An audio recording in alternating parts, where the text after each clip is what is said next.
the Most Honorable Director of Studies, Pondicherry University, Professor S. Balakrishnan, the Most Respected Dean, School of Management, Professor Chandrasekhar Rao sir, the Speaker of the Day, respected Regional Director, Reserve Bank of India, Patna, Mr. Davesh Patel, who gave immediate permission for this lecture, the most distinguished alumnus of DMS, Mr. Brijraj, General Manager, Reserve Bank of India, HODs of different departments, esteemed faculty colleagues, former professors of DMS and SOM, HODs of MBA programs of affiliated colleges, research scholars, my dear students, administrative support staff, ladies and gentlemen, good afternoon. Today is the most auspicious day for the Department of Management Studies and erstwhile School of Management, Pondicherry University, as it is celebrating its 35th Foundation Day. The School of Management was established as the first academic entity and as one of the flagship schools of Pondicherry University on November 19, 1986. And since then, it has grown tremendously. DMS has its tagline, developing managers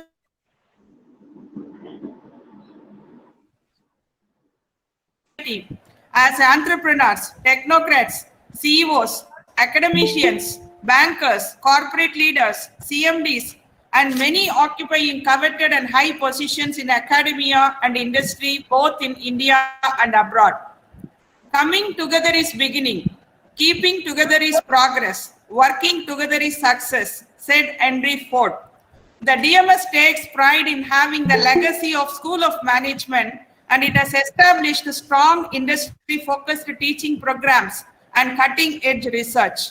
The DMS has grown in leaps and bounds, having 250 plus MBA students, 86 plus research scholars, 120 plus PhDs awarded, 1,000 plus publications by eminent and highly qualified faculty members, more international MOUs, more foreign students, student exchanges to foreign partner universities, more recruiters, more research projects, more B-School awards, and lot of achievements and laurels by students and faculty.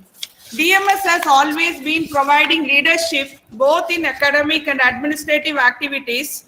For example, if you take DMS faculty led new MBA programs such as tourism, international business, banking technology in the initial stages and provided a solid foundation.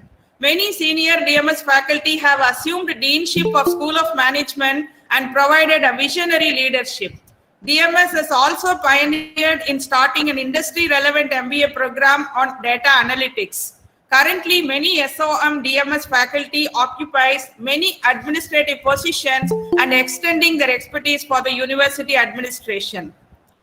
Not finance, not strategy, not technology. It is teamwork that remains the ultimate competitive advantage, both because it is so powerful and so rare, said Patrick Lencioni. The alumni network of DMS is very powerful in terms of exchanging their expertise for curriculum, evaluation, internships, placements, consultancies with alma mater, and DMS is also outreaching its alumni to leverage on their strength and provide support to them in terms of continuous education like EDPs, MDPs, etc.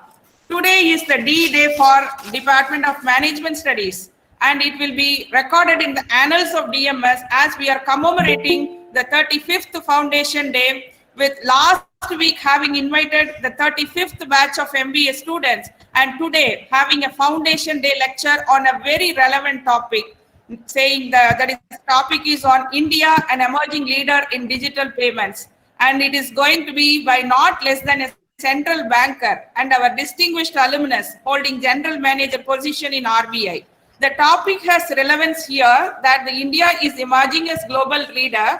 Pondicherry University is emerging as a world-class university. School of Management is emerging as a center for potential eminence, and DMS is emerging as a top B school with global positioning, and people from DMS are emerging as leaders. given the today's topic, digital payments, as we all know the importance of digital payments, and we also experienced the use of digital payment gateways during the COVID lockdown. Now, with the leadership in IT, artificial intelligence, blockchain technology, Internet of Things, etc., it is quite sure that India is going to emerge as a leader in digital payment platform. And Mr. Brijraj, the speaker of the day, our distinguished alumnus, will share more insights on the topic. Now, to achieve the present status, our leader, Professor Gurmeet Singh, Vice Chancellor of Pondicherry University, has been providing the right guidance and support to take the department and school to a newer heights. Under his leadership, DMS signed so many MOUs for student and faculty exchanges, organized many international conferences, executive development programs, FDPs, workshops, and started a new program also. Professor Gurmeet Singh is a well-known administrator and academician with a vast research and teaching experience of more than 4 decades. And he is a world-renowned researcher in the field of corrosion science and smart materials and won many prestigious national and international awards. Professor is committed to take Pondicherry University to new heights, and we are very proud to follow our leader. He gave approval to hold this Foundation Day lecture with great interest, though he very much wants to join this program. Due to his preoccupation, he could not join, and he sent his wishes for the program. Now, coming to our Director Studies, Professor Balakrishnan is known for his innovative ideas, and he is leading the IQAC cell of our university. He is a well-known scientist and researcher in the field of earth science and an able administrator. His contributions in the development of student academic management system and research scholar management academic system has really helped every one of us to ensure academic continuity during the COVID crisis. Professor always sets very, very high standards for DMS and provides right guidance and support to achieve the same. On behalf of DMS and on my own behalf, I welcome our honorable directors. I welcome you, Professor. Next, I welcome our respected Dean, School of Management, Professor Chandrasekhar Rao, for his consistent and unconditional support and guidance for every new initiative that DMS takes, may it be EDP, FDP, or a new program, new course, everything. And he is also the chairman of Innovation Council, and he takes all out efforts to maintain the quality of education we provide at every department in School of Management, and at the same time encouraging all departments to follow all the contemporary practices. And today, DMS Foundation lecture features one of our distinguished alumnus, Mr. Brijraj, who belong to 95 to 97 batch, and presently holding a very, very high position in RBI, Central Bank of our country. I now welcome Mr. Brijraj for this foundation lecture, and I also thank him for readily agreeing to be with us for this program.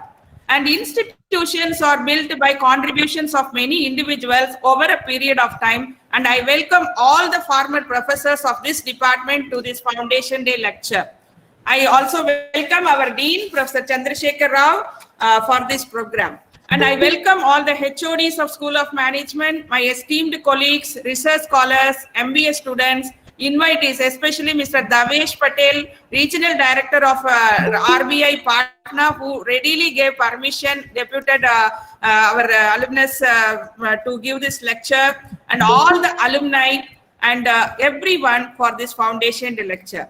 So with these few words, I now request our respected Dean, School of Management, to offer his felicitations. Over to you, Professor.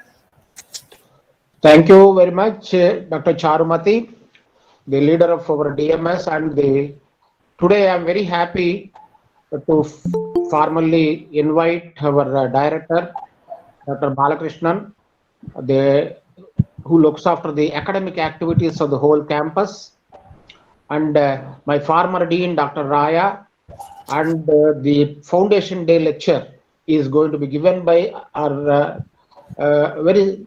rather I have to say, our own alumni who has rose up to the policy making body like Brijraj, and all my other colleagues, senior faculty members, and student friends.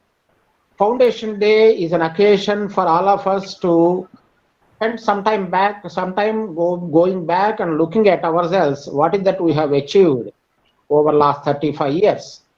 The story of School of Management and the story of DMS, if you really look at the wonderful service that it has given to the society, more specifically in producing the manpower required for the managerial cadres, is so much.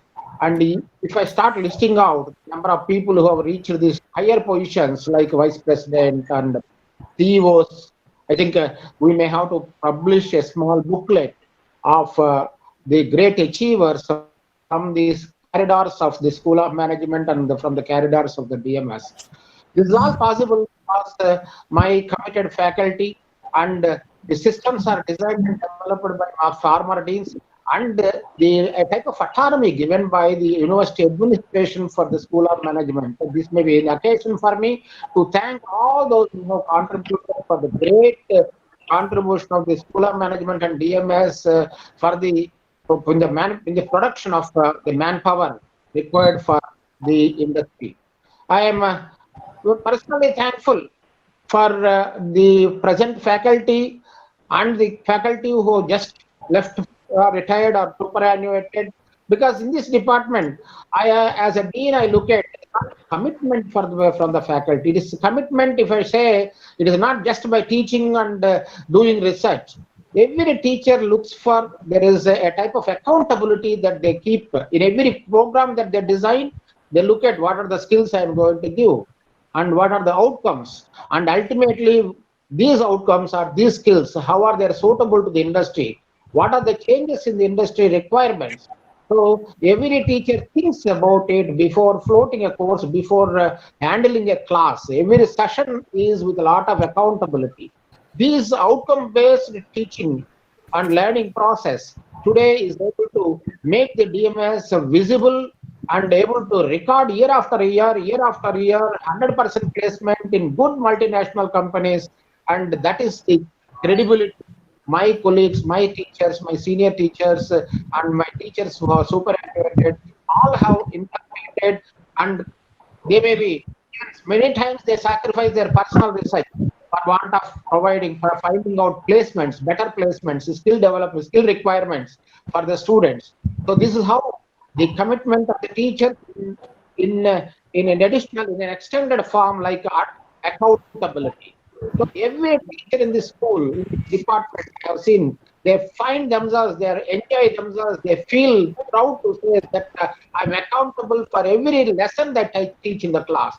That is the one adding a lot of value for the program that DMS is offering, and that is how our the students who are trained and able to get into lots of managerial cadres. So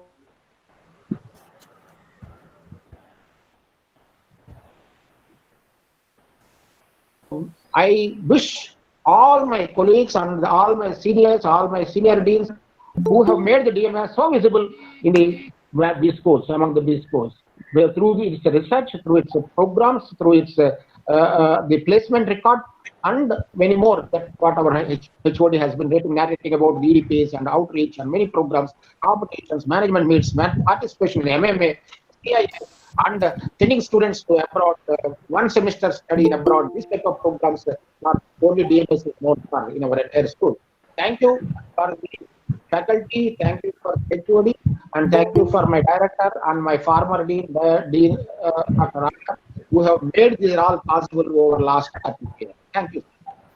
Thank you, Professor. And surely we will bring out a commemorative issue for this Foundation Day celebration, and along with the newsletter also we have a plan to have it monthly newsletter. So we will release both in a short while, sir. And with this, I now take this opportunity to invite our Honorable Director Studies to inaugurate this Foundation Day lecture. As I already told you, he always keeps a high standard for our department, and that really motivates us there to raise up to the expectations of your scales, and surely we will live up to your expectations. I request good self to inaugurate this Foundation Day lecture, sir. Over to you, Professor. Yeah, thank you, Professor Charumati. Our respected Dean, Professor Chandrasekhar Rao, respected HOD, Professor B. Charumati, my long friends like I can see Professor Raya, Professor Anjaneya Swami, and also the distinguished alumni of the Department of Management Studies, Mr. Brijraj, who is a very senior position in the Reserve Bank of India, and also the other faculty members, students, and ladies and gentlemen. It is indeed I think I am very honored to be amongst you and to inaugurate this, the Foundation Day lecture and celebrations. In fact, Department of Management Studies is the seed, one of the seeds that is responsible for the growth of the entire university. Today, Pondicherry University stands, tall among the various central universities. That is because the DMS has and having and will have a important role to play in the years to come. So I have been also closely associated with some of the professors of DMS. That's actually when I entered the Pondicherry University in the 1997. I knew only two people, in Pondicherry University that time. I knew only before I joined, or just after joining. One of them is my own colleague, Professor Pandya. The other person was Professor Narayanan, who is no more. I think he is, all of you know him. So then that's how through Narayanan only I used to interact with I came to know about other faculty members of the Department of Management Studies. And so I have been also watching from a distance and now more closely as a director of studies also the various academic activities and the growth and other things of the DMS. In fact, under various vice chancellors, the management programs of our university had grown leaps and bounds. In fact, I was at the time I was happened to be the dean of the School of Physical Chemical Applied Sciences. At that time we know that we witnessed a massive expansion of management. So we started different verticals, the MBA for catering to different verticals like banking technology, insurance management, and also the international business management, which we are continuing with more such verticals. And today I am also happy to see that some of the programs that are launched just a year or two, this year have attracted good number of students. For example, we started MBA in logistics and supply chain management, which is I think is really a success because I see more students joining that program than any other program. And you'll be surprised that is a self-financing mode. In self-financing mode, getting more than 50 students joining the program itself speaks volumes about our credibility of our management programs of our university. And it all the credit goes to the DMS because DMS provided the faculty for various management programs. Either it is Professor Anjaneya Swami, who initiated the tourism management, like that, various other management streams. The DMS provided the seed, we can say, which has grown like a banyan tree now. We can say that, proudly say that, and we hope we will have more, growth in this sector, and the DMS will serve as one of the best schools for business schools in the entire country. See, another thing which the most of these people view IIMs as something big for business schools. In my view, the universities, the MBA experience of an MBA student in a university is far better than in an IIM. So, okay, in IIM you may have best of the experts, but you don't have a overall rounding because in IIM you don't have, for example, you don't have as many languages as we have. You don't have as many, like for example, psychology, philosophy, and any discipline which which are required, which maybe have a role to play in managing various organizations. Those are not there, in the management. Whereas in the university, it is there already. It is there. You don't have to make any special effort. Just by interacting with, taking some few courses here and there, you get more better rounded up. So our MBA programs, I may be, it may not be a professional opinion, but as a director of studies, I can see that our MBA program has an edge over the MBA programs offered by even the top-notch business institutions. Okay, so that we should cash on, because we are in a milieu where many things are, we can give it to our MBA programs, which is not possible in a typical IIMs. So that we should cash on, and we should market it. We should sell it as a important aspect of our university. So these are the things that we should do, I think, in future. And let us see, we hope we will make our impact much more in the coming years to come. Okay, wishing you all the best, and also wishing our Bridge Raj a very successful career, and at the same time keeping your alma mater, in your memory, and helping Thank you, sir. others to also to achieve the same heights. Okay, so I wish you all the best. Thank you very much. Thank you, sir. So please continue with the program. Thank you, Professor, for the confidence you have on the department. Definitely, we will cash on the points what you have mentioned, and we will prove that we are the best in the management education. We will strive to continue march ahead with all these successes with your support and guidance, Professor. And I also take this opportunity to welcome our former Dean, Professor Anjaneya Swami, and also our Raya sir. Already I welcomed sir, and Dr. Lalita madam is also there. I welcome all the professors to this foundation day lecture. And now I have the privilege of introducing our distinguished alumnus, Shri Bridge Raj.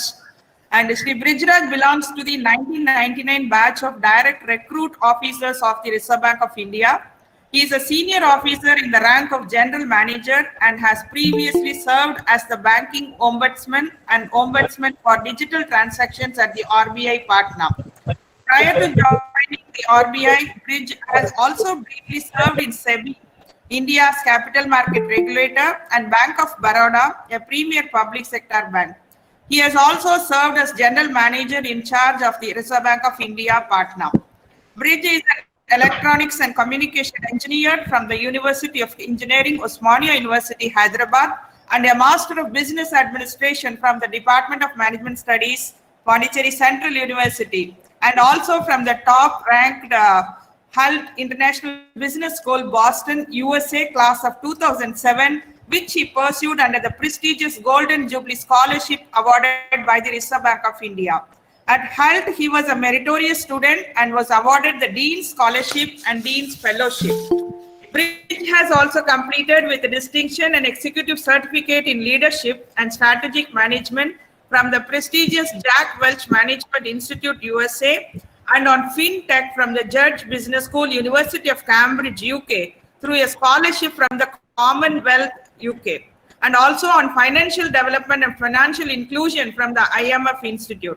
He is currently pursuing the Artificial Intelligence for Readers program from the McCombs School of Business, the University of Texas at Austin, USA.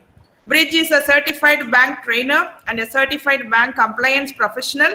He has also served on important committees and working groups in the Reserve Bank of India, such as member of Interdepartmental Group on Operational Risk Modeling in RBI and member of committee to analyze increasing instances of fraudulent digital transactions. Bridge is very passionate about digital payments, fintech, and financial inclusion. He has reviewed several books by renowned authors and also written articles and presented papers in journals, national and international conferences organized by RBI, Nepal Rashtra Bank. He has also been honored by the RBI for rendering exceptional and exemplary service and is a recipient of several letters of appreciation from the top management of RBI for excellent service since joining the bank. Bridge has also served as the RBI's nominee director on the board of Uttar Bihar Gramin Bank. Sponsored bank is the Central Bank of India for that bank. And his spouse, Srimati Deepthi Brijraj, is also a general manager at the Reserve Bank of India. They are blessed with two daughters, Charvani and Anjori. Now I request Mr. Brijraj to deliver DMS SOM Foundation Day lecture. Everyone is eagerly waiting, sir. Now over to you. Now the session is yours. Thank you. First of all, very good afternoon to each and every one of you. And before I begin, as usual, there is a round of thanking everybody for the opportunity. So let me first begin in a formal way, and then I'll come to the presentation. So, respected Singh, Vice Chancellor, Pondicherry University, Professor K. Chandrasekhara Rao, Dean, School of Management, Pondicherry University, Professor B. Charumati, Professor and Head, Department of Management Studies, Professor Balakrishnan, Professor Raya, Professor Victor, Professor Uma Chandrasekharan, Professor Malabika Dev, Professor Lalita Ramakrishnan, and all the other respected members of faculty and professors and dear students. Today, I'm truly humbled to be in the presence of such distinguished faculty, such accomplished faculty. And before I begin, I must profusely thank Madam Charumati for kindly connecting with me and giving me an opportunity to be the speaker for this very prestigious event, which is the DMS SOM Foundation Day lecture. I'm very thankful and honored that Pondicherry University has given this honor to me.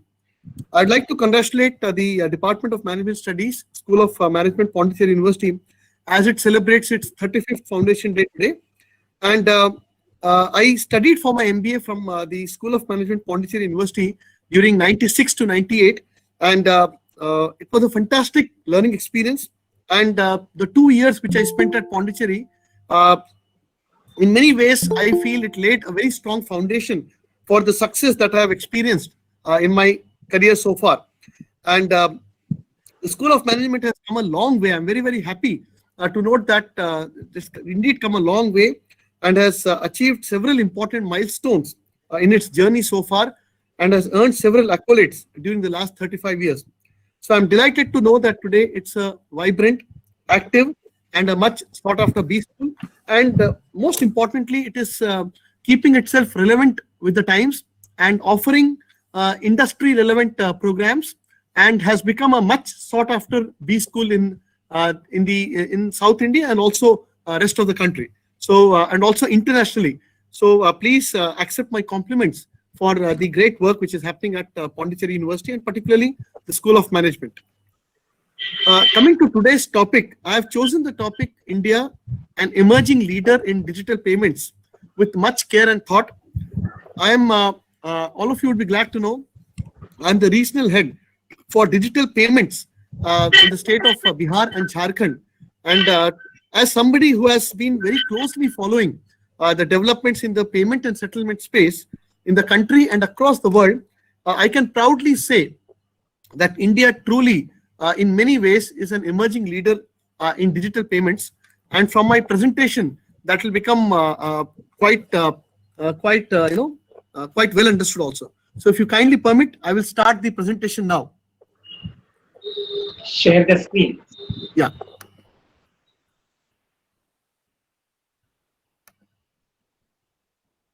How to share?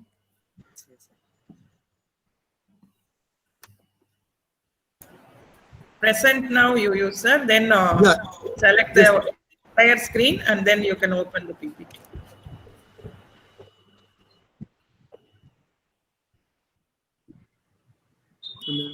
Desktop. Desktop.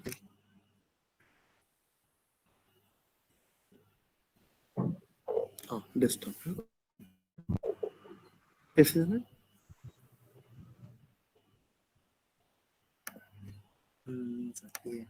क्या है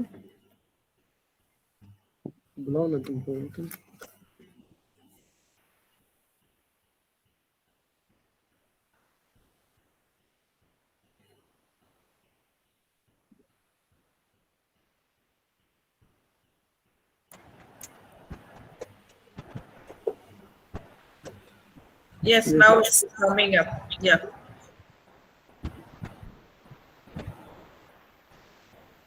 Presenting what? Now you open the PPT, sir, then Yes, automatically. ma'am. Just one second. Yeah.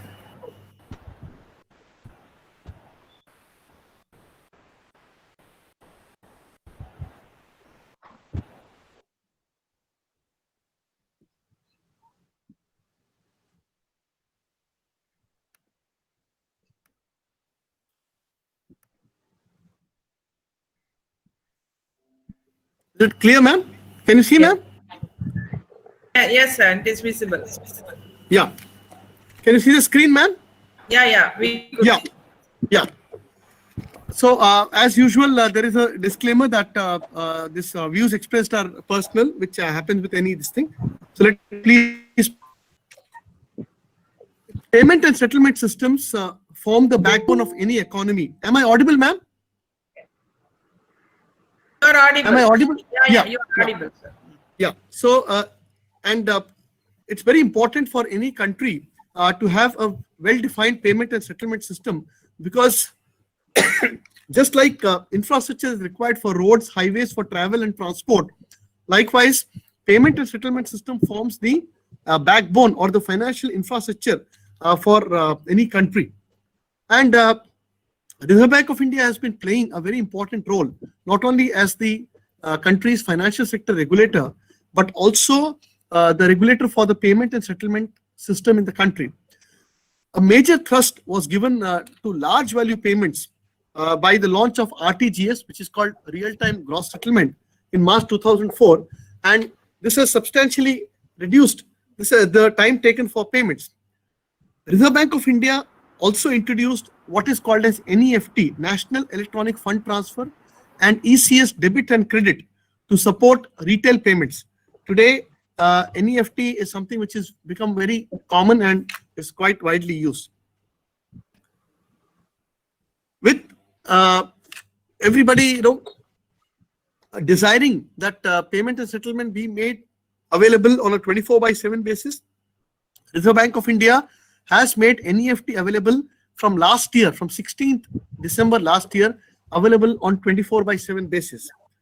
And after that, we've noticed that the volumes in NEFT in particular have risen significantly.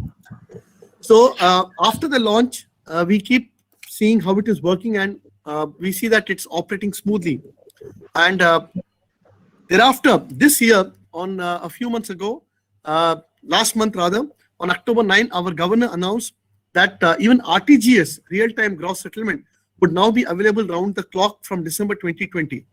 And you'll all be happy to know that both NEFT and RTGS, once they are live 24/7 by 365, India will be among the very few countries globally to have 24/7 by 365 availability among large value real-time payment system. So this is a very big achievement, a big feather in the cap of our country.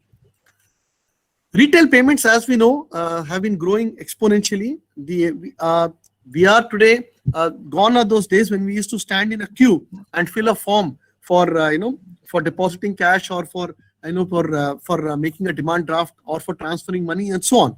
Today, the bank has indeed come to our home. Bank has come to our office. Bank is with us in our mobile phone. The bank is in our pocket. And so therefore, retail payments have indeed grown exponentially. Their acceptance has become more widespread. And an important step in this regard was the setting up of the NPCI, which is the National Payments Corporation of India, in 2009. That, in many ways, is seen as a masterstroke by Reserve Bank of India. And once NPCI was set up in 2009, and if somebody sees the journey of NPCI in the last 10-11 years, it's very evident that from then till now, India has achieved several milestones in the area of retail payments. Several products have been launched by NPCI, such as IMPS, that is Immediate Payment System, UPI, that is Unified Payments Interface, and so on, which I'm going to cover a little bit later in the presentation. Today, thanks to the efforts and the good work done by NPCI, we have several retail payment products such as the IMPS, which are available 24/7, and we can access our bank accounts for making fund transfers, for making bill payments, for making college payments, scholarship payments, anything, for making any type of payment, not only at the individual level, but also at the retail level, also at the retail level and also at the corporate or at the official level. So today fund transfer has become much easy. And as you can see from the last bullet point, 590 banks today are live on IMPS. That is a testimony to the success of the IMPS. The powers which RBI derives for doing all this is from what is called as the Payment and Settlement Systems Act, which is called PSS Act in 2007. And in many ways, this landmark act, which was promulgated in 2007, that laid the foundation of a very strong and robust payment and settlement system infrastructure and payment and settlement system availability in the country. And as a result, today India can proudly say that our payment and settlement system is one of the best in the world. And Reserve Bank of India has been working in this direction in providing the best in class payment and settlement service by what is called as RBI vision document. So Reserve Bank from 2002 onwards has been putting in place a vision document, and every few years we come up with this document. So in that we outline what is the roadmap, what is the way forward for the payment and settlement system in India. Luckily, all these documents are available in public domain. So if somebody wants to have a look at the journey of payment and settlement system, they just have to type RBI vision document on payment and settlement system, and you can get the guide, the payment and settlement system document for the last few years. So this has really helped the Reserve Bank of India and also helped the industry participants prepare themselves for what's coming next in the payment and settlement system space.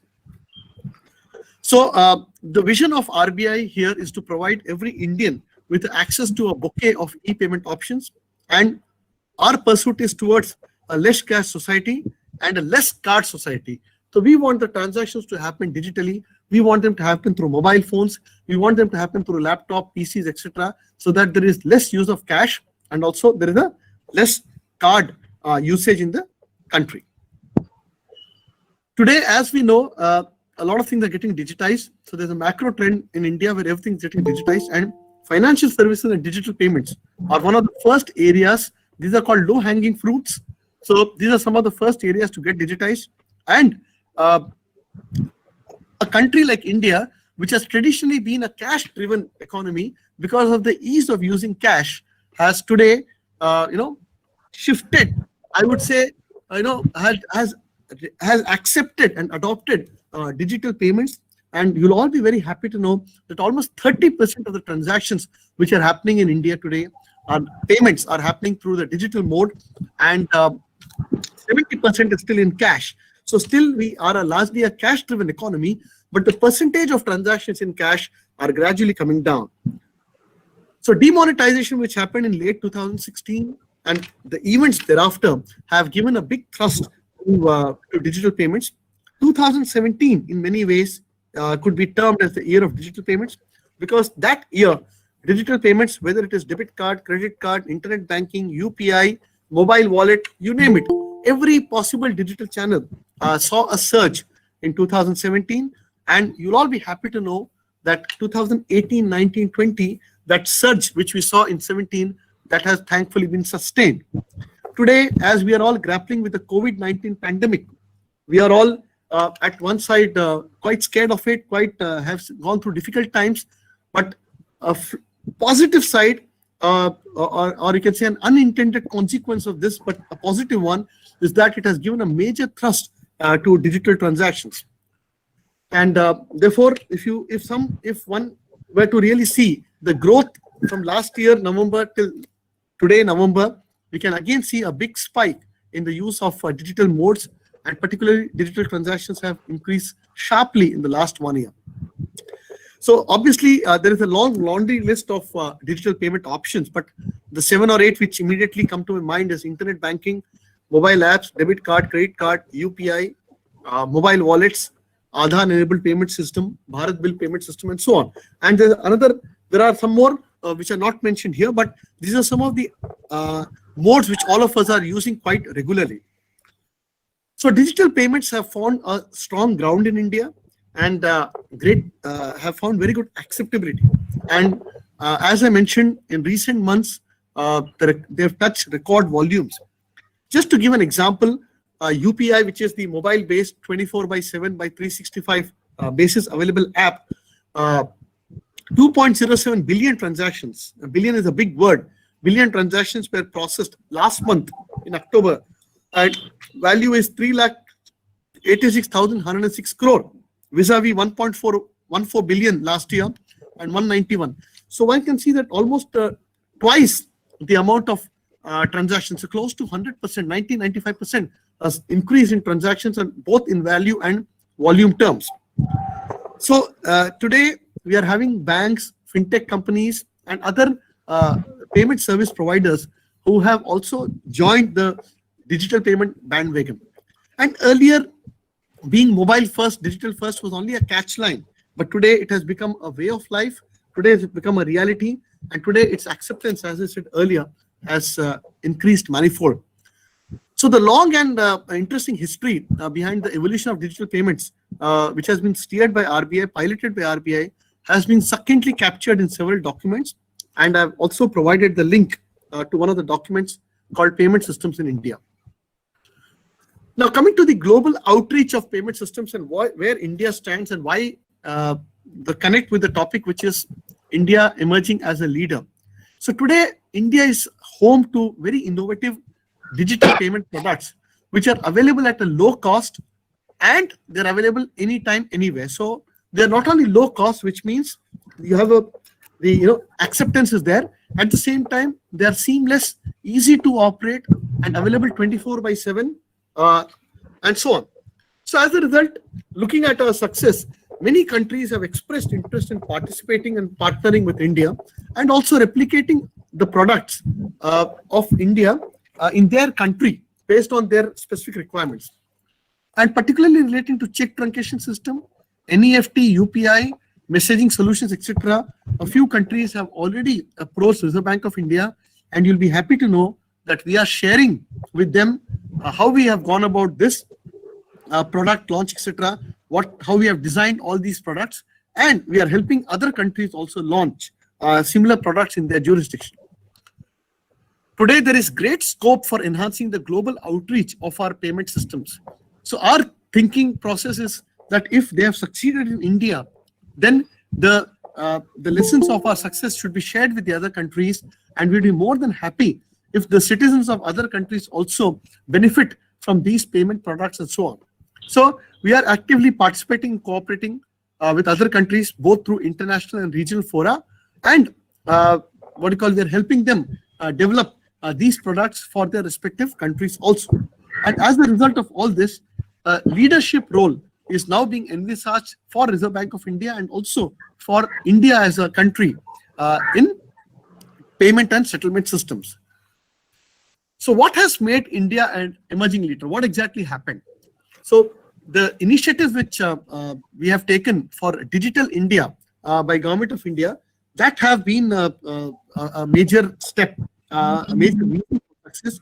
And just today, you'll be very happy to know that our Honorable Prime Minister, Mr. Narendra Modi, inaugurated the Bengaluru Tech Summit today.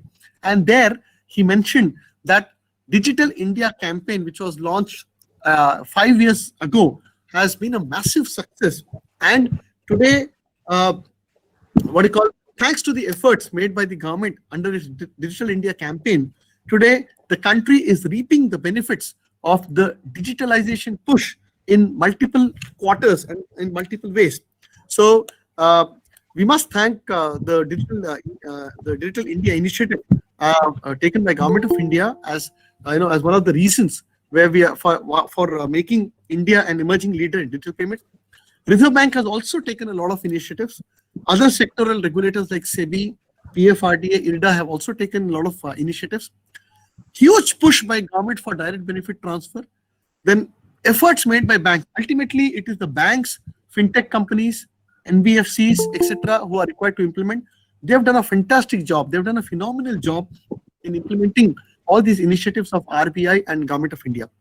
And the youth of our country today, 50% of our youth in India are below the age of 25. So our youth. So when we say 50%, it's a big number, and the largest youth population is based in India.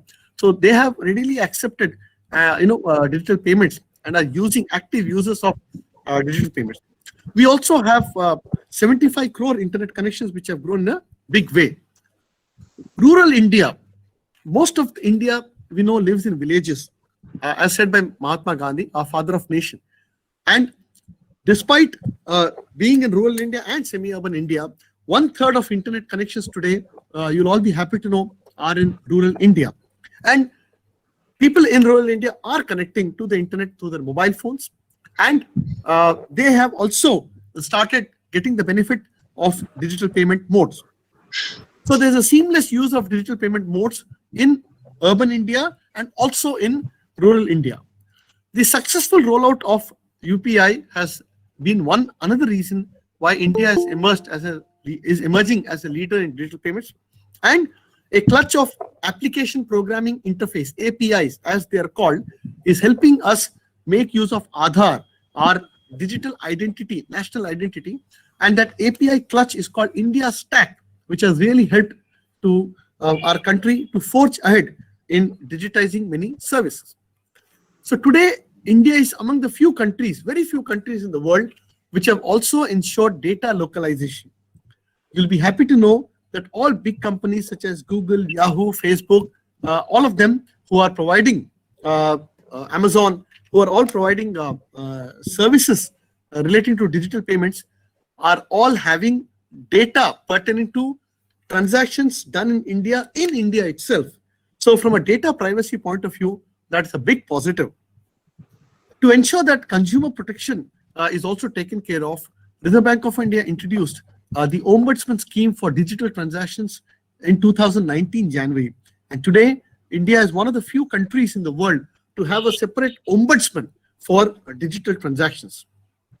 So the future of payment is UPI. The future of payment is mobile-based. The future of payment is instant. The future of payment is 24/7/365. The UPI fulfills all this criteria.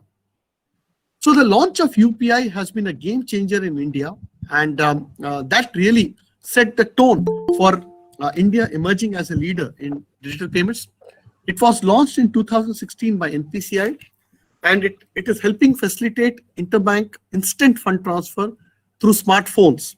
So this has been a real game changer, as I said earlier, and UPI has revolutionized the mobile phone payment based in India. So when we started the UPI journey in August 2016, we only had 21 banks.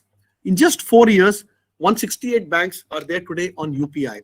Today, thanks to entities like Paytm, PhonePe, Google Pay, etc., they have joined UPI in a big way, and they have really boosted the transaction volumes.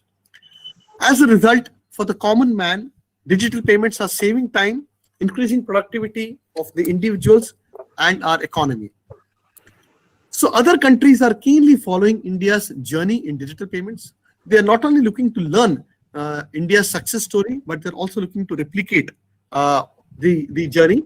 And as I said earlier, other governments and central banks have already reached out to Reserve Bank of India and Government of India, and we are cooperating and helping in a very big way in implementing these payment systems in their respective countries.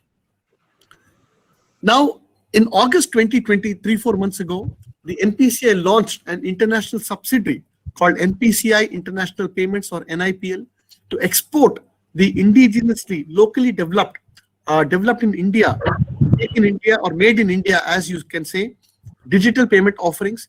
And the primary aim of NIPL is to take these products like RuPay, UPI, etc., global, so that other countries can also enjoy the benefits of our success and also cut down the lead time in implementing these payment products in their respective countries. Last year, December 2019, BIS, which is called Bank for International Settlements, which is the central bank of all central banks, released a paper called The Design of Digital Financial Infrastructure, Lessons from India. So I've also given the link to the paper here. And in the paper, BIS has hailed India's digital financial infrastructure and said that UPI is being internationally watched. They have also given other examples of the payment products in India which have succeeded in a big way. According to this paper, digital finance and digital payments have the potential to transform countries like India, and they've also mentioned that the developments and the growth of digital payments in India offers a unique case study for other countries to learn and imbibe from the way India has successfully implemented digital payments. The paper talks about Aadhaar. The paper talks about other real-time system platforms which have had a transformative impact on not only retail payments for the common man, but also for the micro and small-scale industry. So this paper is a very good paper, and it has really brought about the good work. It has showcased the good work which India and Reserve Bank of India has done in the area of digital payments. We all know Google. That's our default search engine for most of us. So last year, Google wrote to the US Fed Reserve saying that that countries like US must learn from what countries like India have done. And they have given example of products like UPI and other payment systems in India. And they have mentioned that thanks to the way in which it has been planned and designed, these payment and settlement systems have been a big success. So they have written to Fed Reserve, the central bank of US, telling them that they can look at India as a role model, India as a case study for looking at improving the payment and settlement systems in US. So in addition to talking about UPI, they've also talked about the overall approach in India in relating to payment and settlement systems, which Google has mentioned has brought about amazing results for banks, consumers, and other players within the payment ecosystem and India's central bank. They've also added that thanks to the ease of use and convenience, the adoption of the system UPI was quite rapid in India, and they have given some growth figures relevant at that point of time. You'll all be happy to know that the figures which I mentioned earlier of October 2020 are far more better than what were the figures mentioned even last year. So in just 3 years, UPI, in just 3-4 years, UPI has been a big success, and the transaction volumes and values, both of them have increased. Not just UPI, but the other payment products such as debit cards, credit cards, internet banking, all of them have nearly increased in a very, very big way. Really, telling us or giving us or indicating that the acceptance of these payment channels has been quite wide, and it has helped people undertake their financial transactions in a smooth and easy manner. So Google has appreciated the good work done by India and done by Reserve Bank of India in a very big way in their letter to the US Fed Reserve, and had said that there are a lot of lessons which a country like US can learn from India. So what US has mentioned is, Google has mentioned that the future is online payments. The future of online payment is mobile first. For many people, their first computer is their mobile phone. And we are seeing an increasing reliance on mobile phones in India by millennials and successive generations. And ultimately, the payment systems should fully enable banking through mobile devices. So this is a recommendation given by Google, and you'll be happy to know that Federal Reserve has now taken up this project, and they are implementing a project called FedNow, which is on the basis of the lessons from India's growth and success in the payment and settlement space. India is not keeping quiet. We are not resting on our laurels. We are moving ahead, and now India is engaging with fintechs in a big way. you must have heard of fintech. Fintech is nothing but a combination of finance and technology. So these are new age players who are working very closely and leveraging technology closely with banks and non-banks, and are leveraging technology to offer payment solutions and also financial services. But they're doing it through smartphones and they're doing it through mobile apps. So all these companies, they require to first test their products in a controlled environment. For this, Reserve Bank of India has set up what is called as a regulatory sandbox. And last year, November 4, 2019, Reserve Bank of India announced the first cohort means batch or group, under the regulatory sandbox with the theme of retail payments. Once again, this shows that how much Reserve Bank of India is spurring innovation, working to ensure that more and more innovative products come into the sphere of payments, particularly retail payments, because they are touching our individual lives. So we are not resting here and with our on our laurels, and it's important for us to also acknowledge that a lot more is needed to be done. As I mentioned, the topic of our presentation today is India an emerging leader. So we are emerging. We have not become the leader. So what more is needed to be done for India to actually become a full-fledged leader? First, we have 75 crore internet connections, but yet some of us will testify that internet connection, internet speed could be patchy and sometimes uneven. So this needs to be set right.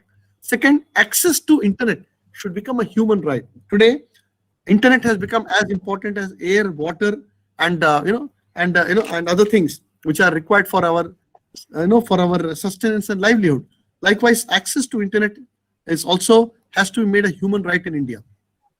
We must ensure every citizen gets to own a smartphone. We must ensure that rural India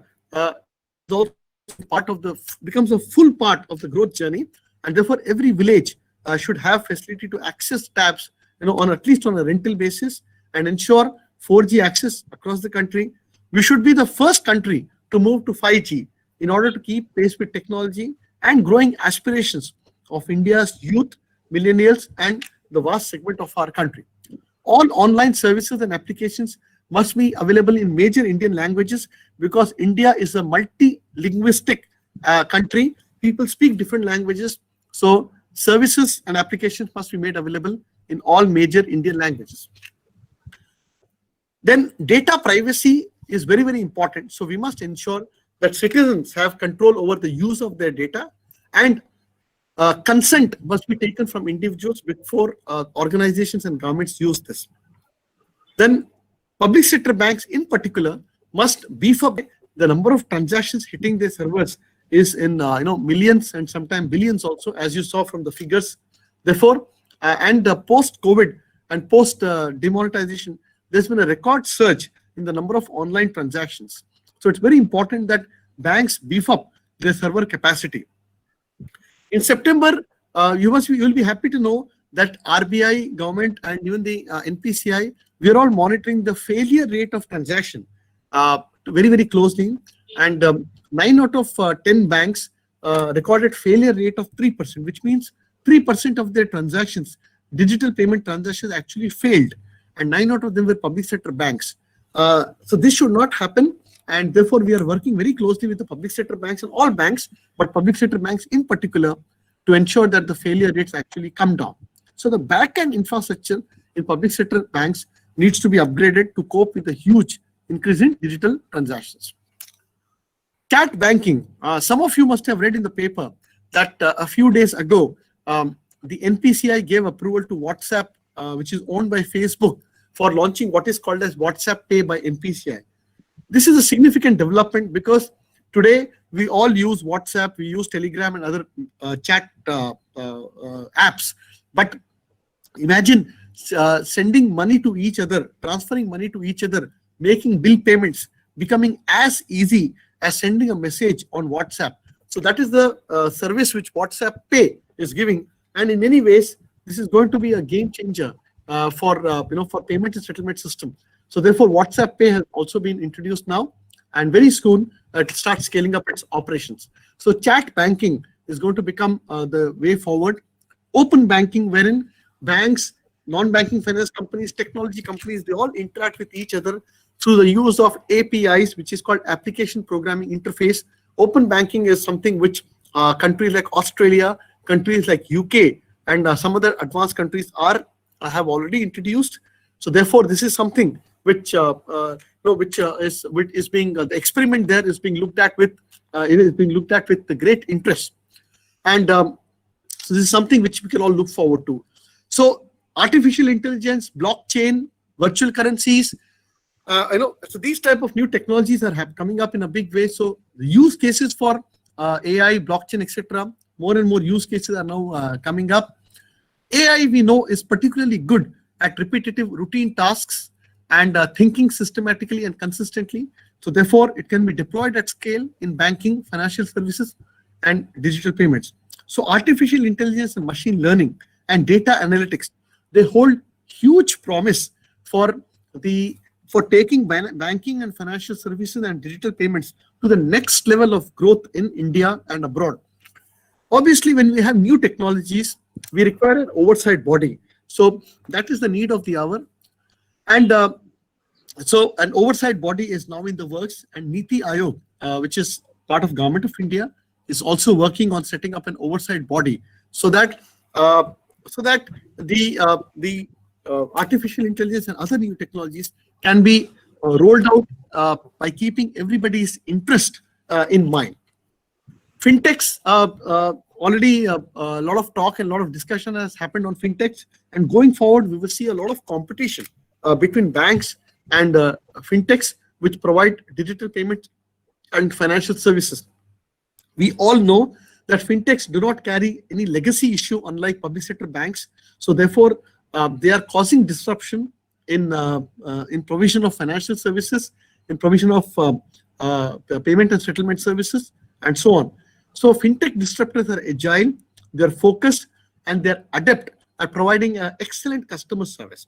So fintech companies are also doing a great work in the payment and settlement system area. As we know that when industry starts maturing, you will be requiring a self-regulatory organization. So therefore, RBI has come up with a framework for SROs for digital payments 2 months ago on October 22. Going forward, banks would also need to connect their technologies across the ecosystem. Today, we know that banks use a lot of technology. Today, without technology, banking cannot function. But at the same time, since banks are using different technologies and different processes, they need to create a seamless omni-channel experience, which is trusted by customers. That should not only be seamless, but also the customer should be able to get full benefit of the different technologies and the different offerings of different banks. There are things like chatbots. Some of you must have heard of it. So banks going forward would be using artificial intelligence to power chatbots and provide round-the-clock and agile customer service. Because today, customers' expectations are very high, and therefore, banks have to live up to the high customer expectation. That is only possible if they use technology in a very big way. So going forward, we will have new technologies such as robotic process automation and machine learning, which will replace the labor-intensive, manual, paper-based work, which is still happening in some banks and financial services, banking and financial services sector. And the services are operated by through robots, through AI, would be highly reliable, would be cost efficient, and would also be much more fast. So this is the promise of the new future. I've given some images here. These are all robot, you can say they are called chatbots, which are available on the website of different banks or on mobile apps. So the moment you log on to the website of Axis Bank or HDFC Bank or State Bank of India or ICICI Bank and some of the other leading banks, on the right side, you will see a pop-up and that says, hello, can I chat with you? How can I help you? And so on. So they are called chatbots and they're available 24/7. And today with these chatbots, we can actually carry out a range of banking and financial service transactions. So going forward, use of chatbots and chat apps for digital payments and a suite of banking services is going to be very common. And So obviously, when you have new technologies, you'll have new players, and so companies like PhonePe, Google, WhatsApp, all of them are now coming in a big way in providing payment and settlement services, in providing digital payment services, and so on. And to ensure that one or two players don't become a monopoly, the NPCI has capped the maximum permissible market share of any third-party app at just 30%. On the UPI from 2021 on a 3-month rolling basis, so that just one or two players do not control the ecosystem.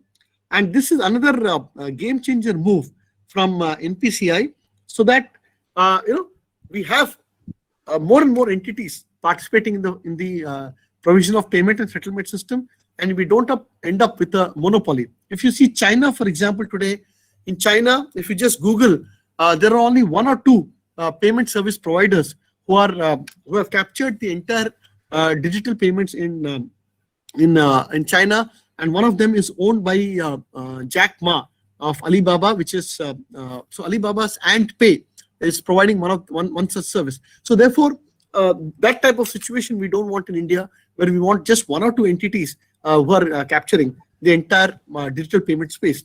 So this move of NPCI to cap market share in digital payment at 30% will help mitigate monopoly and other system risks. So the future of financial services is a merger with technology. So today, financial services and technologies go hand in hand. And earlier, people in bank would think that we have to provide banking and technology is at the back end. Technology is only an enabler, is only a support, and so on. But that thinking has to change now. Today, technology has come to the forefront. Technology has become a partner for operating the bank. And without technology, the bank is nothing. The bank cannot go anywhere. So therefore, technology today is now helping drive business. So what will be the emphasis of RBI? The emphasis of RBI in future would be on innovation. It will be on financial inclusion. It will be on customer protection, and it will be on ensuring robust competition in this space. Coming next would be digital financial services, which means the entire bouquet of financial services, and not just digital payment, would be available through mobile apps. Why should somebody want to go to a bank for availing a loan? Why should somebody want to go to a bank for opening a bank account? So obviously that is the question, and to answer that, we have digital financial services where any financial services product or service can be available at the touch of a button on your mobile phone, right with you 24/7. Going forward, there are countries which are issued digital bank licenses like UK, then Hong Kong Monetary Authority, which have issued licenses for what is called as virtual banks. So these are banks which will only operate through an app. They will not have physical brick and mortar branches like we are all used to. The moment we say bank or branch, our mind thinks of a brick and mortar branch, but that is not the reality with virtual bank.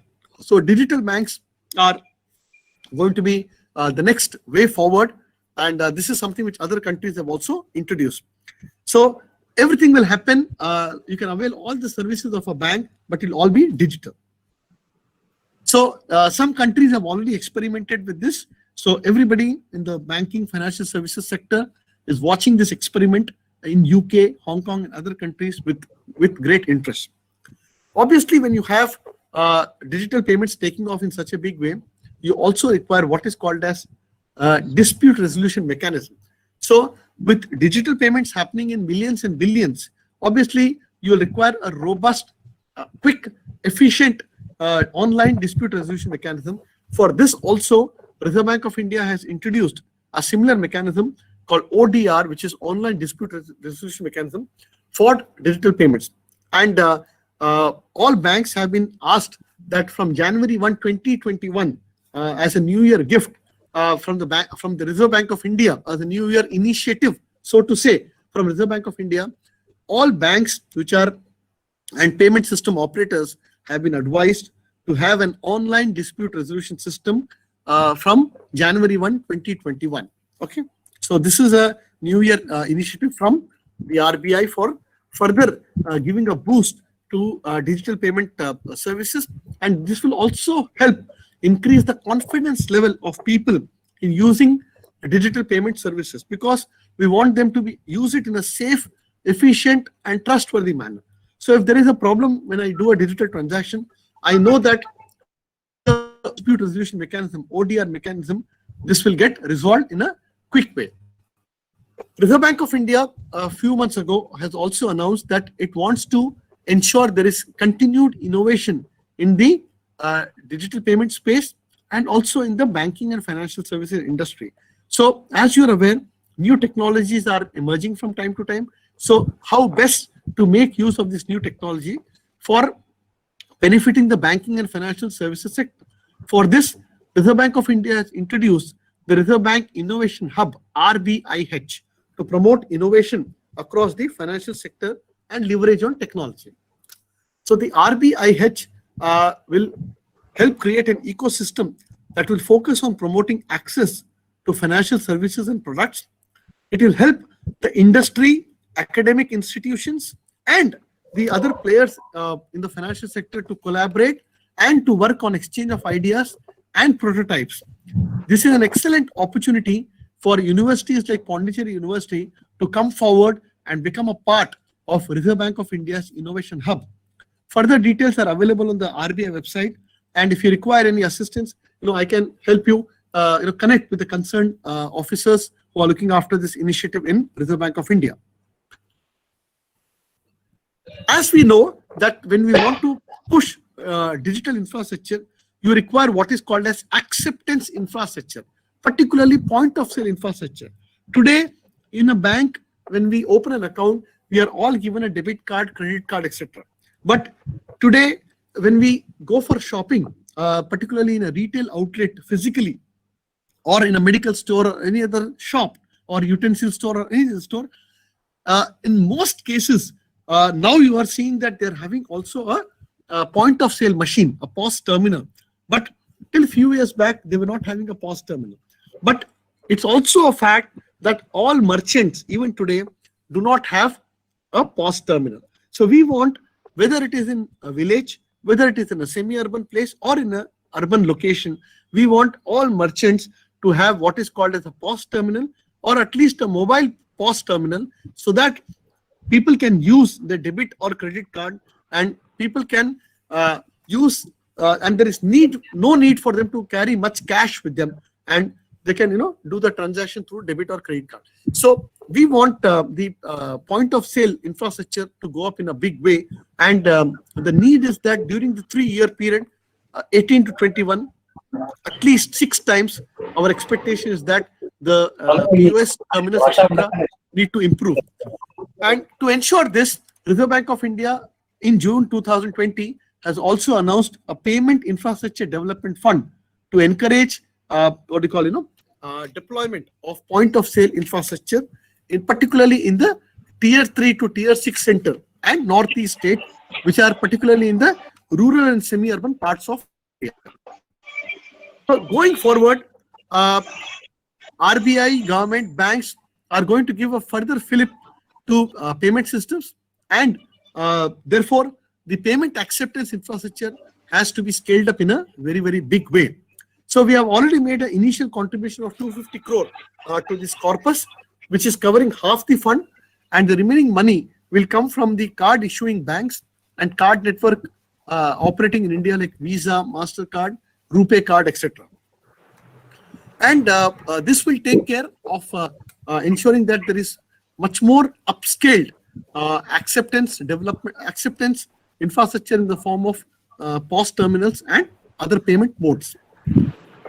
So, sorry to interrupt. I request Professor Raya to mute the microphone. He is from 2 devices. Some sound is coming. Yeah, you may continue, sir. Yeah. So, coming towards the end of the presentation, as I mentioned earlier, we are going international. Our solutions are going international. The successful digital payment products of India are now being taken global. So RuPay cards and UPI were launched in Singapore. Singapore, we all know, is quite a developed country, though it's a small country, but quite developed in many ways. So in Singapore, they were launched in June 2018. They were also launched in UAE in 2019. And the sheer convenience and benefits are encouraging more and more people to use digital payments. And going forward, a more robust grievance redressal mechanism would be critical for the success of digital payments in our country. So RBI has therefore embarked on digital financial literacy campaign called RBI Kehta Hai. Okay, RBI says, and we have put in place many mechanisms to ensure that the messages for safe usage of digital payments is spread across the country. All of you would be happy to know that the brand ambassador of RBI right now is Mr. Amitabh Bachchan, and there is a serial called Kaun Banega Crorepati, the quiz contest, and in almost every edition of Kaun Banega Crorepati, the well-known actor Mr. Amitabh Bachchan has been speaking about the safe usage of digital payment modes. So in between, sometimes, while asking questions, suddenly he will stop and say he has an important message to share. So that message is from Reserve Bank of India. So RBI has been using multiple modes. We are using print media, we are using internet, we are using SMS, we are using social media like Twitter, Facebook and other media to ensure that the public at large is getting aware about the safe usage of digital payment mechanism. They don't fall into any criminal elements who look to misuse and or trap people who are gullible. So going forward, there is a need to educate both retail customers, merchants, and micro and small enterprises so that digital payments can further proliferate. There is a huge scope still left for digital payments.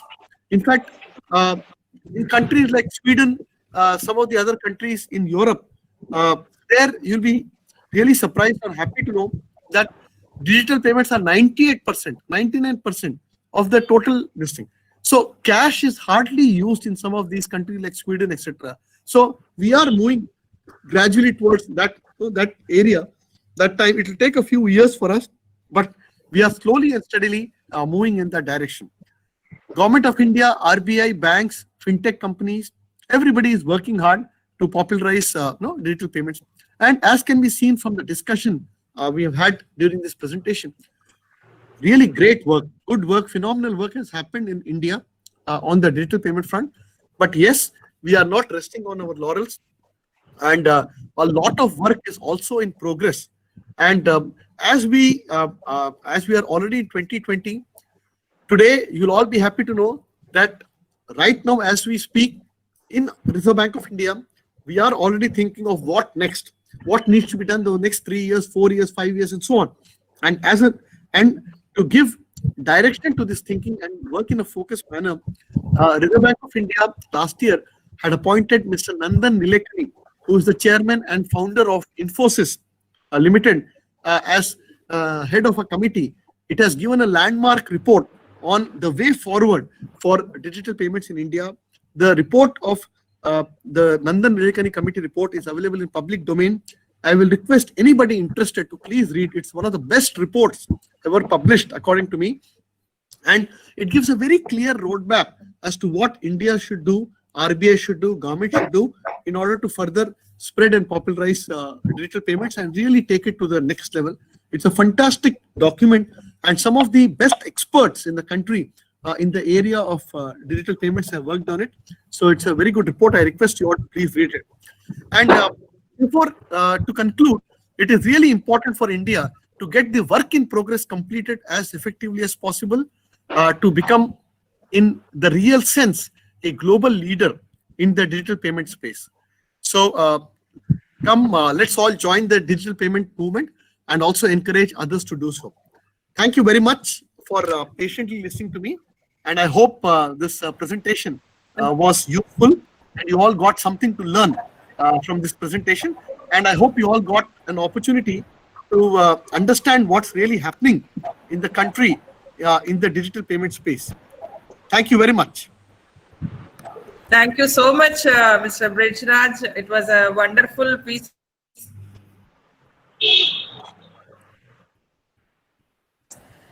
and the latest developments and what is the next phase of digital. And we have a lot of questions to ask. I don't know whether we have time to interact, and we take one or two questions if Yes, you are okay ma'am. with Yeah. Please, ma'am. It will be an honor. yeah, any student, any scholars, any faculty who wanted to ask. But I have one question before anybody could ask, because when we use more and more digital payment platforms, it also comes with a pinch of salt, like cyber security Yes, risk. That is like online frauds or information theft or malware or virus attacks. So, how the retail people who are using these kind of digital platforms should be taking precautions, or is there any um, uh, provision available for them to get protected? Because we always take the required care to the extent possible, but what is the mechanism available? Yeah, ma'am. First of all, thank you for the excellent question. You'd be happy to know, ma'am, in my profile, you had mentioned that I have served as the banking ombudsman and also as the ombudsman for and also ombudsman for digital transactions. So when I was serving there for 1.5 years almost, I used to get a lot of complaints from people, particularly who are doing digital transactions regarding a debit from their account, regarding transaction which they have not done, but debit has taken place and so on. So you'll be very happy to know, ma'am, that Reserve Bank of India has put in place a very robust framework to tackle these type of problems. And we have also put in place, empowered our banking ombudsman, and also we have a separate ombudsman for digital transactions. So we have given clear timelines to banks to act on such complaints, and each bank has been told very clearly that they are required to attend to such grievances expeditiously, and in case the person is not satisfied with that with the resolution provided by the bank, they can approach the ombudsman, and the ombudsman immediately looks into these complaints, ma'am. And we have very clear turnaround times, and we have enough penalty powers, enough powers at our command to ensure that people get back their money. In fact, thousands of people, as part of our this thing, as a role as an ombudsman, we have helped people get back their money, man. And yes, there are people are gullible. Sometimes people share their passwords, people share their OTP and other things. Yeah. So, ma'am, education going forward is the main thing and main approach. So therefore, we have asked all banks to embark on a massive education campaign to customers. RBI itself has been spending time, money, effort, energy, resource, and we are leaving no stone unturned to ensure that as many people as possible, the message goes about safe banking habits, safe transactions, and people should not share their password, should not share their one-time password, should not share their credentials about their account. So now, ma'am, you'll be happy to know that following all these efforts, they are now bearing fruit, and the number of such complaints where people have been tricked, people have been cheated, people have become victims to these type of frauds are now those type of things are now coming down, ma'am. Of course, there is always a cat and mouse game going on between the fraudsters and also the people, but by and large, people have now become a little bit more cautious, and at the end of the day, there is no free lunch. Nobody gives money for free. Nobody gives. So if people are also realizing that nobody will give $1 lakh, $2,000, $50,000 free of cost, there is always a catch behind such gimmicks and such this one. So education is the way forward, and as I mentioned during the talk, ma'am, we are using multiple modes. We are using even newspaper, we are using even television, we are using social media, we are using SMS, we are using every possible form. As I mentioned, we are also using the services of brand ambassador, Mr. Amitabh Bachchan. And every bank, if you see, ma'am, they are also using the services of their own brand ambassadors. And even in each advertisement of RBI, any bank's advertisement also, you will see in the bottom don't share your OTP, don't share your password, and so on. So all these efforts are bearing fruit, ma'am. And from a cyber security point of view, you asked a very good question. Banks have been told by RBI that they must really step up their cyber security measures. They must make their systems and their products and services more robust, more secure, and from a cyber security point of view, they must undergo several audits and several tests and other this thing, ma'am. And we are keeping a very close watch on that aspect. And you'll be happy to know the number of cyber security attacks on banks and other financial entities have actually come down, are now coming down, ma'am. Why? Because the infrastructure has been improved significantly. A lot of firewalls, intrusion detection systems and other things have been put in place by banks. Thank you, sir. Actually, as a researcher, I got a lot of insights into this digital payments, and I could not resist sharing that our own one more alumna is in customer education of Reserve Bank of India, Ms. Sujita. Sujita is also there in RBI, our own alumnus. So now we may take one more question because amidst his busy schedule, he has devoted his precious time to be with us to share the developments in the digital payment arena. Now, one more question we can have, we can conclude this. Yes, sir. My question will be rather kind of comment will be the last one. So kindly don't include this as a number of questions. So give opportunity to other students also. Okay. Any question from the scholars, students, and faculty, please? Ma'am, I have a question. Yeah, please. Yeah. Introduce and person.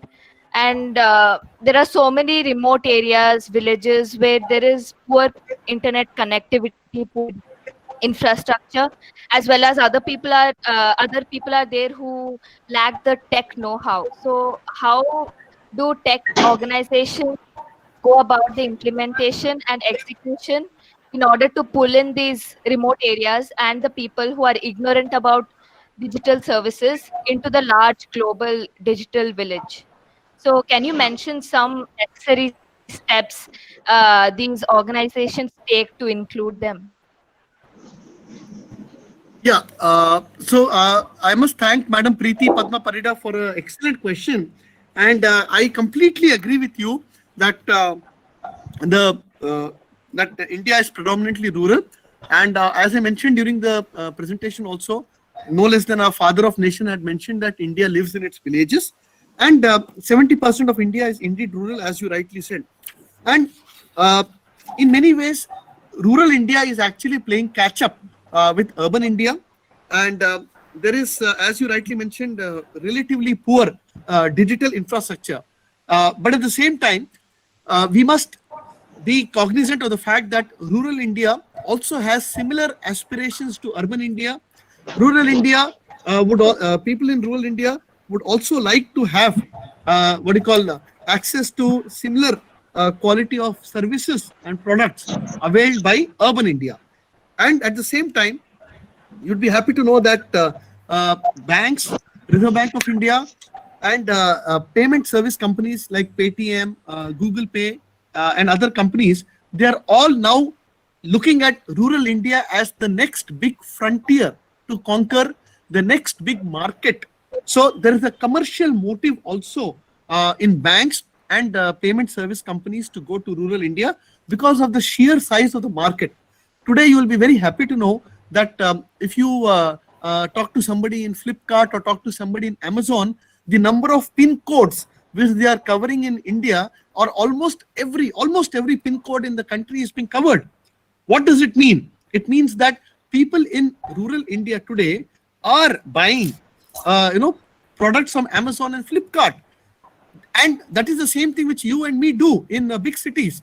And you'll also be happy to know that when it comes to the payment mode, earlier cash on delivery was one of the modes because cash was predominant, but more and more people today are using the non-cash mode, which could be a wallet, which could be a net banking account, or it could be Amazon Pay or other this thing. So the non-cash modes are also happening, which means the acceptance of these new modes has now happened both in rural and semi-urban India.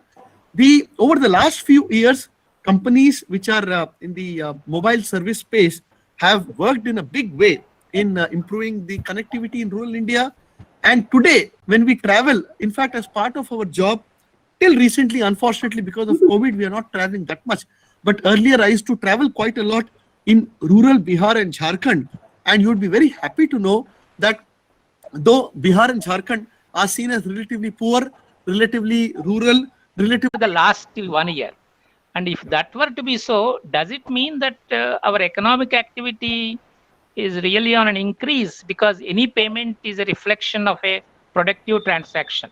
And of course, Dr. Chandrasekhar will have something to say on Reserve Bank of India Innovation Hub a little later, I guess. Yeah. Sir, thank you. As usual, your questions are very probing and your observations are very profound, sir. I do agree that RBI, sir, till recently we were talking of less cash society, but now we have added less card. The reason for card, sir, less card is that we want all transactions going forward, or as many transactions as possible, to happen through mobile platform.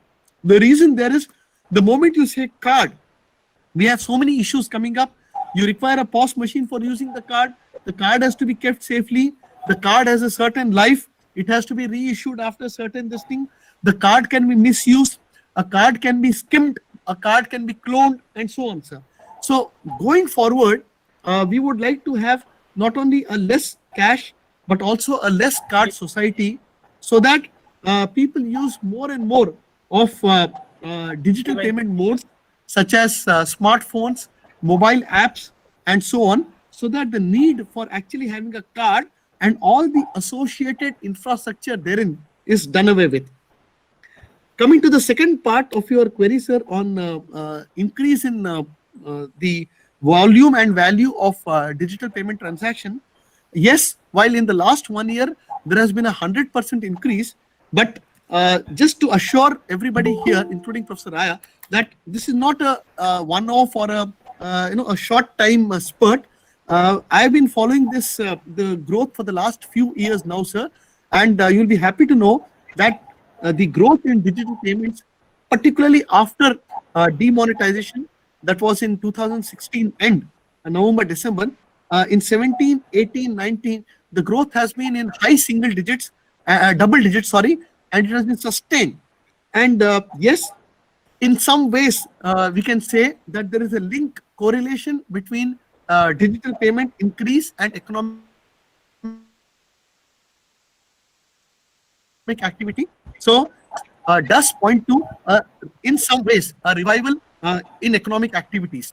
But as I mentioned, since 70% of transactions in India are still happening in cash, it may not be a complete or a foolproof indicator, but yes, in some ways, it could be seen as some indicator that economic activities are increasing. And you'll happy to know, sir, that as we are right now in November, in the month of October, September, etc., the consumption of fast-moving consumer good, FMCGs, then that has been quite good. Then two-wheeler sales and four-wheeler sales have also been quite robust. And by and large, several sectors have started reviving. One sector which is still not doing well is the real estate sector, the realty sector. That is still under down in the dumps. But other sectors have started increasing, sir. So, and digital payments, increase in digital payment volume is also a testimony in some ways to the fact that economic activity is once again gradually reviving, sir. Thank you so much, sir. And I am glad you made me. Swamiji is there. I see Uma Chandrasekharan and perhaps others also with whom you had interacted. And thank you, Dr. Charumati. Above everything, it's a great pleasure, Brizraj. Children speak about the parents and the students. I don't think there is anything called erstwhile. students No, thank you. for the schools. Thank you very much. And Chandrasekhar perhaps would have to say something to take Thank you, advantage sir. of your Reserve Bank of India innovation. Office. Yes, Professor. Yes, thank you. It is a great lecture. The first years of MBA program who are just being inducted a few days back, and they are provided with the latest contemporary issues. It is a memorable for them, and many of us, of course, many of us also, the entire episode of the Payment Corporation of India's exercise and the image that India has created in this payment gateways and all that is not very clearly known. Only thing is here and there we read it. This lecture has provided a very great insights. The whole exercise of Reserve Bank of India and the payment gateways and India's image with respect to use of technology in the. Thank you on behalf of the management. We profusely thank you. And last few words when you are talking about how the economy is picking up. This is a very positive note, sir. Most of us students and our management teachers, many of us, when we are putting our fingers crossed, we are hearing the very positive note on the economic progress or economic picking up from the horse's mouth. From an officer from the Reserve Bank of India, unless you have a data support, unless you have seen operations on the back of it, that gives a great signal for the benefit of our students who are otherwise they are all having their own doubts on what is their future, especially when they are in the entering into the placement semester. The semester to come is a placement activity has to go on. Only when the economy picks up, these are all likely to have a very good placement track record. So thank you, sir, very much, and for joining this type of fund and giving very good lecture for the. I think we will make a printout of it. We have been recording the entire lecture, and Yes. we will make out a foundation lecture printout, and we will be circulating to all our students to have a copy of it and use them anytime they can refer it, and then they can develop based upon that. So please join us as and when there is a possibility. I think it is a working day. You are breaking your time and joining us. Maybe sometimes we will pick up some lectures on the weekends that maybe our students and as well as you will also find convenient time. And the moment we end up this COVID, to invite you to a campus. Thank you. Of course, this is your campus, and you can have the nostalgia of interact with There's the also faculty, interact with the students. Thank you, sir. Thank yeah, you. thank you. So there's one good news I wanted to share with all of you, sir, if you kindly permit. Yes, sir. Yes, sir. Please. Please, sir. Go ahead, sir. Very much open. Yeah. Yeah. So in my profile, I have not mentioned one good news.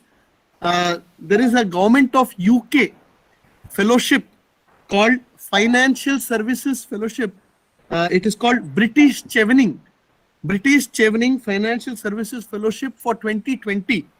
And I'm very happy to mention that I have been selected by government of UK as part of this as a British Chevening Fellowship. I have to say here something. It is always the convention in DMS that whoever comes to DMS for any event, they will get immediate elevation. And almost all the personalities who visited, though you are alumni of our department, Yes. You are also having a good news, and you will be Yeah. shining more in the future, Thank you, near ma'am. future.